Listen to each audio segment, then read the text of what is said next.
यह एक पुरानी कथा है। जब महर्षि नारद जी भगवान शिव से पूछा, हे देवों के देव महादेव, क्या किन्नर जाति समाज के लिए अभिशाप है? तब भगवान शिव ने बोला, हे मुनिवर, यहाँ एक कड़वी सच्चाई है, अब सुनना चाहो तो मैं सुनाऊं? तब नारद जी ने बोला, है दिलों के नाथ, मेरे मन का भरम दूर ही कर दो। तब भगवान शिव, एक बार की बात है, महाभारत काल में किन्नर साम्राज्य किन्नर नामक जनजाति के क्षेत्र को संदर्भित करता है, जो विदेशी जनजातियों में से एक थे। वे हिमालय पर्वत के निवासी थे। गंगा के मैदान के लोग उन्हें आश्चर्य से देखते थे और उन्हें अलौकिक शक्तियों का स्वामी मानते थे। किन्नरों को रहस्यमय तरीके से घोड़ों के साथ जोड़ा जाता था। पुराणों में उनका उल्लेख घोड़े की गर्दन वाले प्राणियों के रूप में है। महाकाव्य महाभारत में किन्नरों का उल्लेख घोड़े के सिर वाले प्राणियों के रूप में न होकर अर्धमानव और अर्धश्व रूप में है। ग्रीक पौराणिक कथाओं के जीव सेंटोर के समान। महाभारत और पुराणों में किन्नरों का निवास स्थान हिमालय के उत्तर में बताया गया है। फिर नारद जी एक बार भगवान शिव प्रश्न करते हुए, इस क्षेत्र में कंबोज नामक जनजाति के लोगों का भी निवास था। वे कुशल योद्धा थे जो घुड़सवारी और अश्वयुद्ध में निपुण थे। क्या यह बता सत्य है? तब शिव जी ने जवाब दिया, है मुनिवर, कथन सत्य है। आगे की कथन इस प्रकार है, उनमें से कुछ जनजातियां लूटमार में भी लिप्त थीं और अपनी कुशल घुड़सवार सेनाओं के बल पर गांव बस्तियों पर आक्रमण किया करती थीं। किन्नरों का मिथक संभवत इन घुड़सवारों से आया था।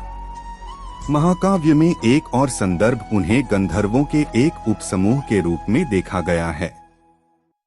बौद्ध और हिंदू दोनों धर्मों के ग्रंथों में किन्नरों का उल्लेख है। किन्नरों का राज्य क्षेत्र। मंदर पर्वत को किन्नरों का निवास स्थान कहा जाता है। एक मंदर नामक पर्वत है जो बादल जैसी चोटियों से सुशोभित है। इस पर ढेर सारी जड़ी बूटियां पाई जाती हैं। वहाँ अनगिनत पक्षी अपनी धुनें सुनाते हैं और शिकारी जानवर गश्त लगाते हैं। अन्य विदेशी जनजातियों के साथ संबंध। किन्नरों का उल्लेख अर्धपुरुष और अर्धश्व के रूप में किया जाता है। उनका संबंध अन्य विदेशी जनजातियों से बताया जाता है।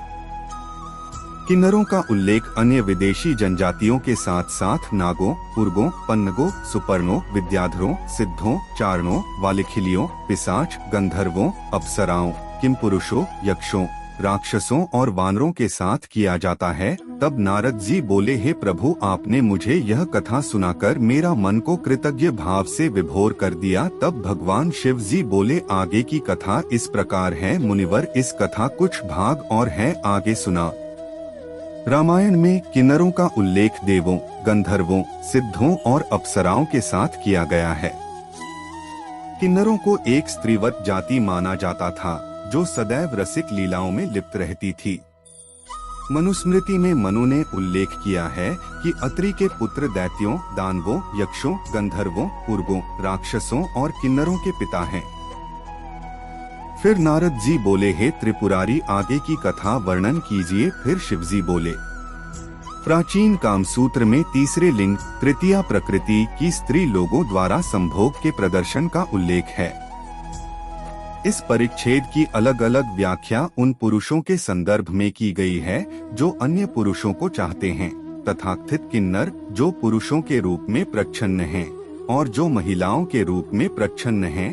पुरुष और महिला लोग द नर मादा का रूप धारण कर लेता है और मादा नर का रूप धारण कर लेती है, या दो प्रकार के जैविक नर एक महिला के रूप में कपड़े पहनते हैं, दूसरे पुरुष के रूप में। इसके अलावा पुराणों में संगीत और नृत्य के 3 प्रकार के देवों या दिव्य प्राणियों की पहचान की गई है। इनमें अप्सराएं, गंधर्व और किन्नर शामिल हैं। पहले 2 का तात्पर्य महिला और पुरुष से है, जबकि दूसरे का तात्पर्य नपुंसक से है। इसके अतिरिक्त मनुस्मृति के शुरुआती लेखों ने लिंगों की जैविक उत्पत्ति की व्याख्या की, तीसरे लिंग की पहचान की, जिसके परिणामस्वरूप नर और मादा बीज का समान प्रसार हो सकता है। तब नारद जी बोले, हे प्रभु, यह श्राप या अभिशाप? फिर शिवजी में जवाब दिया है, नारद, किन्नर जाति मेरा ही एक रूप है जो अर्धनारी के रूप में जन्मे हैं। ऐसे धरती पर मानव कल्याणकारी के लिए मुझे यह रूप लेना पड़ा था जो आज कलयुग में किन्नरों द्वारा मानव कल्याण के लिए भेजा गया। यह बोलकर भगवान शिव जी अपनी कथा को भी राम देते हैं। नारद मुनि जी से आग्रह किया है, नारद, आज की कथा क्यों यही विराम देता हो सके तो इन्हें संदेश पृथ्वी लोक में जाकर समस्त मानव जाति को संदेश दे। धन्यवाद। मेरे चैनल को लाइक और शेयर जरूर करें। साथ ही बेल आइकन के बटन को दबाकर ऑल पर क्लिक करें। दोस्तों, आज कहानी पढ़ रहे हो, यह सुन रहे हो, ऐसा रोचक भरी कहानी सुनाने के लिए हमारे इस नए चैनल को सपोर्ट करें, जो कि चैनल का नाम पुरानी रहस्य। धन्यवाद।